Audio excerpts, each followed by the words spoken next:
Este es un programa de carácter científico que contiene material sexualmente explícito que puede herir la sensibilidad de cierto tipo de público. La información brindada es con fines educativos, está dirigida a familias de amplio criterio y no sustituye una consulta profesional. Corresponde a los padres de familia decidir si este programa es apropiado para sus hijos.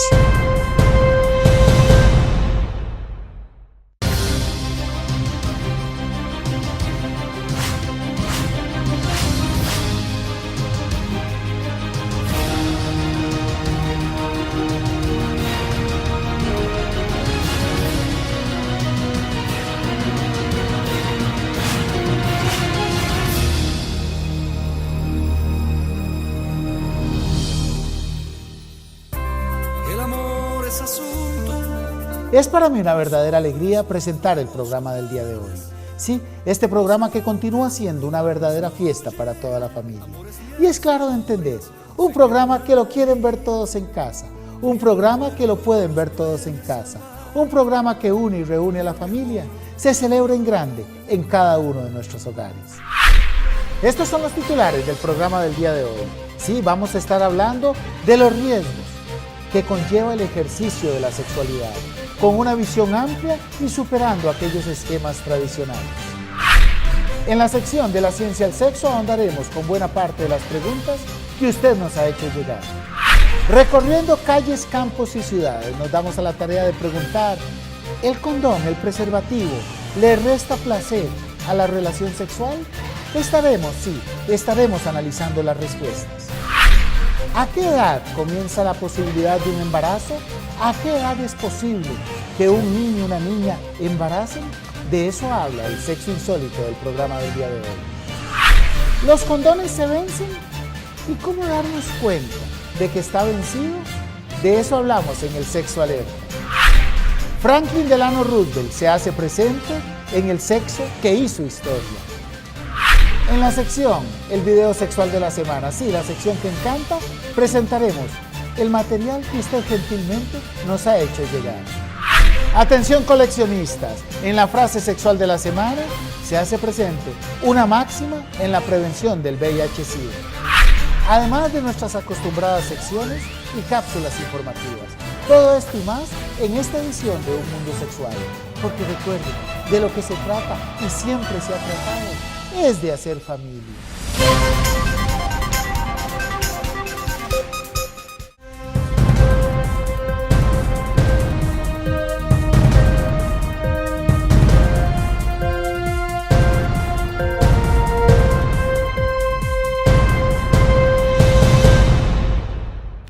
Como sociedad nos ha costado, como país nos ha costado. Y la verdad es que a toda la cultura occidental le ha quedado grande el concepto del riesgo sexual. Y es que por mucho tiempo pensamos que los riesgos de la sexualidad eran riesgos, óigase muy bien, exclusivos de ciertos grupos sociales, probablemente de los noctámbulos, de los bohemios, de los que iban a ambientes sexualmente explícitos. Nos costó mucho comprender que los riesgos sexuales son compartidos por toda la población. Por eso es que queremos hablar de esos riesgos. Tenemos que hablar de los riesgos que sabemos y de los que no sabemos. Tenemos que hablar de los riesgos que se publicitan y de aquellos que quedan al margen de la prensa.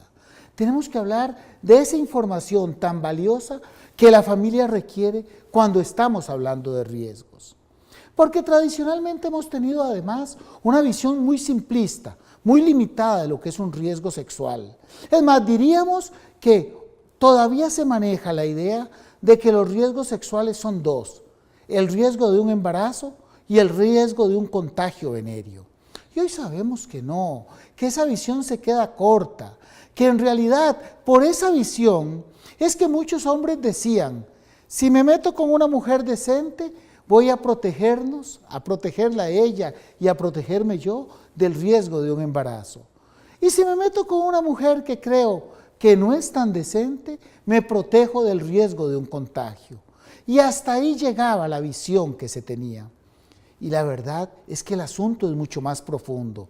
La verdad es que esa premisa no tiene ninguna validez en el mundo sexual. La verdad es que los riesgos son muy variados, son mucho más presentes en el cada día y es fundamental que los podamos conocer porque en el momento en que los desconocemos asumimos realmente el riesgo y es la prevención y la sensatez las armas que hay que tener presente. Y aprendemos en el mundo de las consonantes y de las vocales el concepto de sexo seguro. Veamos. El origen del término seguro proviene del latín securitas, que deriva de securus, que significa sin cuidado o sin riesgo. Así, la expresión sexo seguro se refiere a la convicción de estar fuera de peligro o alejado de todo mal al mantener relaciones sexuales.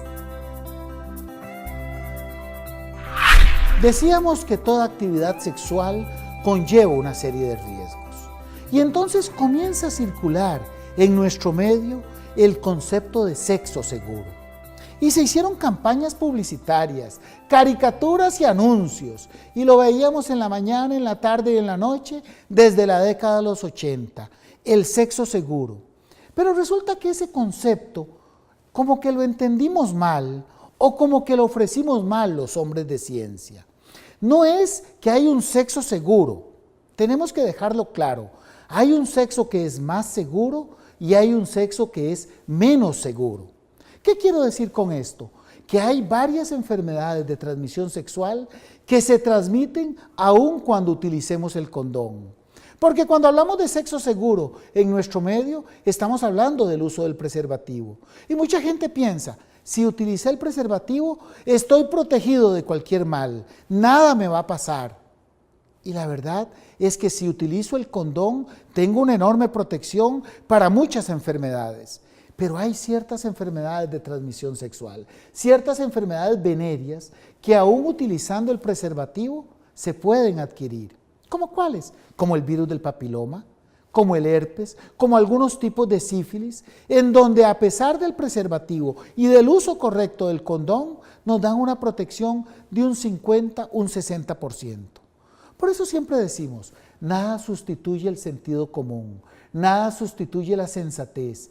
Cuando estamos hablando del sexo seguro, tenemos que entender que tiene que ser esa forma tan lógica que tenemos para pensar en otras áreas, las que predominen cuando estamos hablando de la actividad sexual. Sí, y la naturaleza se hace presente en el sexo. Veamos.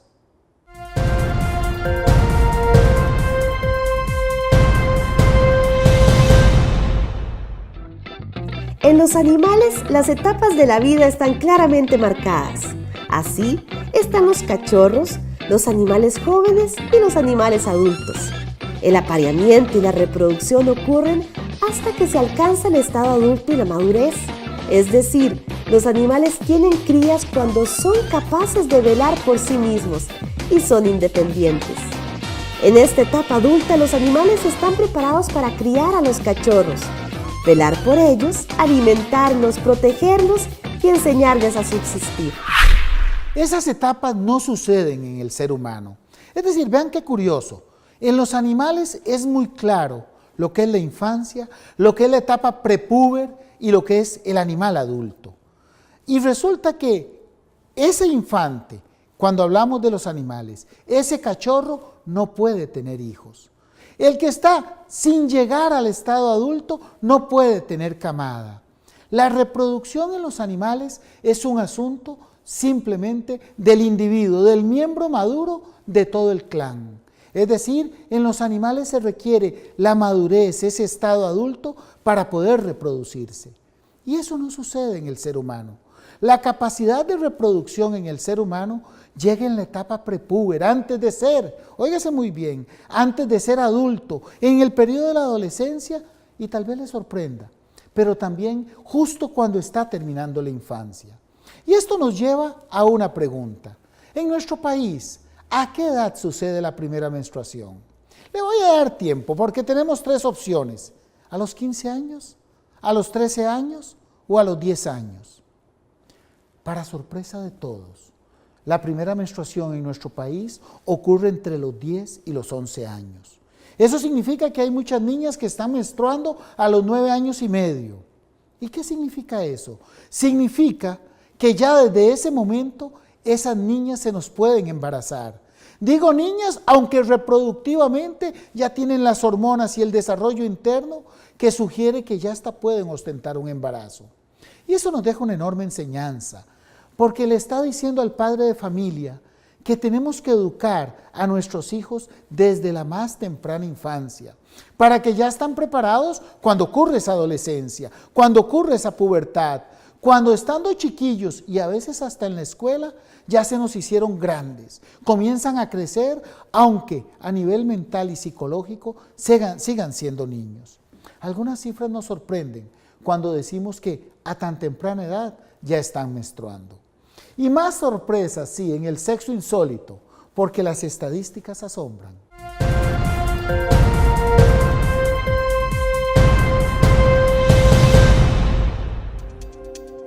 Los jóvenes son el grupo más vulnerable para contraer una enfermedad venérea.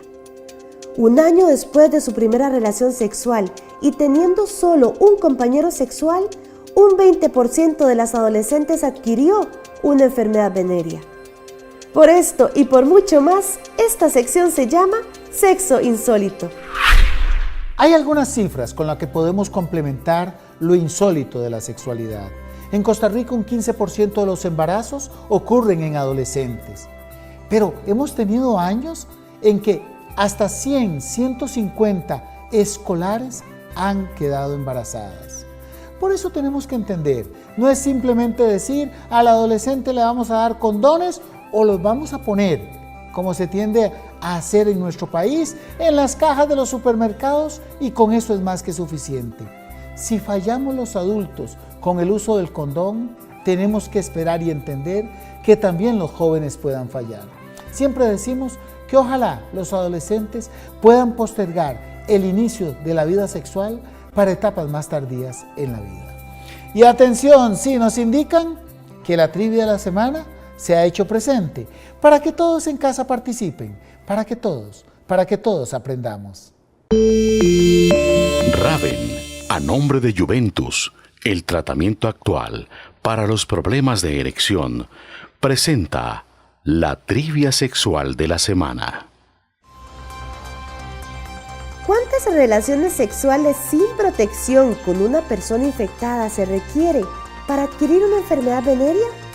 A. 1. B. 10. C. 15. Queremos saber su respuesta. Ingresa en este mismo momento a nuestro muro en Facebook.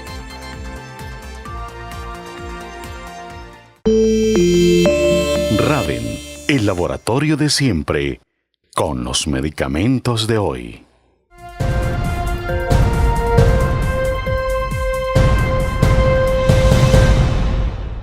El 63% de los hombres encuentra excitante mantener relaciones sexuales durante la menstruación. El 40% de las mujeres también encuentran excitante el sexo durante la regla. Los estudios indican que con la pareja habitual esta práctica es totalmente segura.